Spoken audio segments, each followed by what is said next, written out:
So have you ever been there, getting frustrated trying to drill those tiny holes, Yeah. maybe melting the plastic, or wishing you had something really precise for, like, battle damage on your models? Well, today we're doing a deep dive into a bit of a legend in the modeler's toolkit, the Tamiya Electric Handy Router. That's item 74042. And the interesting thing is, it's not just a tool you buy off the shelf. It's actually, well, it's a kit, isn't it? You build it yourself. Exactly. And that's part of its charm, but also its function, really. Its niche is fascinating. It's a specialized tool really focused on precision work for plastic and wood. It kind of sits perfectly in that gap between, say, high-speed rotary tools and really delicate hand tools. It's all about finesse. Finesse, not brute force. I like that. So our mission today is to really unpack what this thing can do, get under the hood of its unique design, and figure out why so many serious modelers swear by it. What exactly makes this handy router so, well, handy? Okay, well, spec-wise, it runs at about 7,800 RPM. Pretty controlled. Runs on 2 Delegate batteries, and it's got this direct drive motor, optimized for that delicate touch we mentioned. But the genius part, like you said, is the assembly takes maybe, 15 to 30 minutes? That's something like that. And doing that isn't just putting parts together. It's like you're learning how it works from the inside out, which is brilliant for maintenance later, or even upgrades. People add ball bearings, stuff like that. It makes it your tool. That's a great point. That building process really gives you a connection.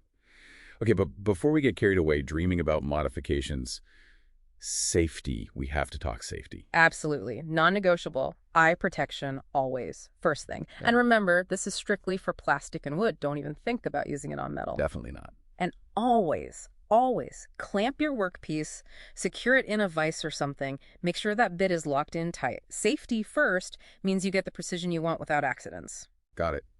Safety covered. So let's get into the fun stuff. Its capabilities. What are the fundamental things it does well? Drilling, maybe? Yeah, drilling is a key one. For hard styrene plastic, the kind most kits are made of, it's excellent. You get clean, round holes. And crucially, it doesn't really melt the plastic like faster tools can. Using a pilot hole first with a pin vise, that little hand drill really helps guide it too. Okay, but what about other plastics, like those clear RC car bodies? Yeah, flexible polycarbonate like Lexan. Generally, no. It tends to grab and tear that stuff. You're much better off with a proper body reamer or maybe even the old hot nail trick for those. Right, okay, so drilling styrene, yes. Flexible stuff, no. What about making bigger openings, like cutting out a window or a hatch? That's another strong suit, but the technique is key. You don't just, carve it out in one go. You describe your outline first, mark it clearly, then drill a series of small holes right next to each other following that line, like perforations. Okay, like connect the dots. Exactly.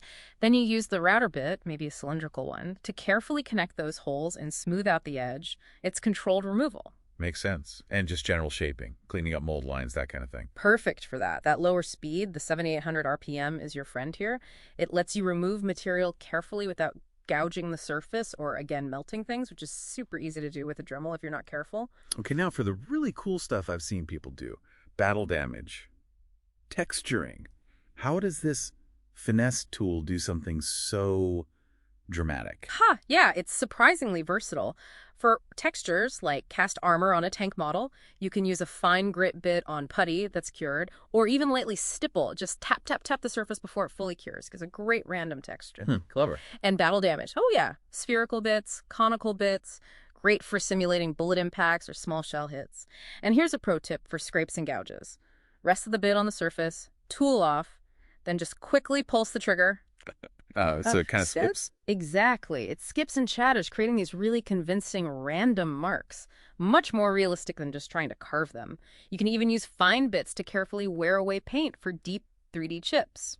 It takes practice, but the results. Wow. That pulsing technique sounds really useful. Okay, let's put this in context. A lot of people starting out just grab a Dremel. How does this compare? Are they competitors? Good question. Common confusion. They're really not competitors. They're complementary. Different tools for different jobs. The Tamiya router, like you said, 7,800 RPM. It's low speed, relatively high torque for its size. It's about control on plastic.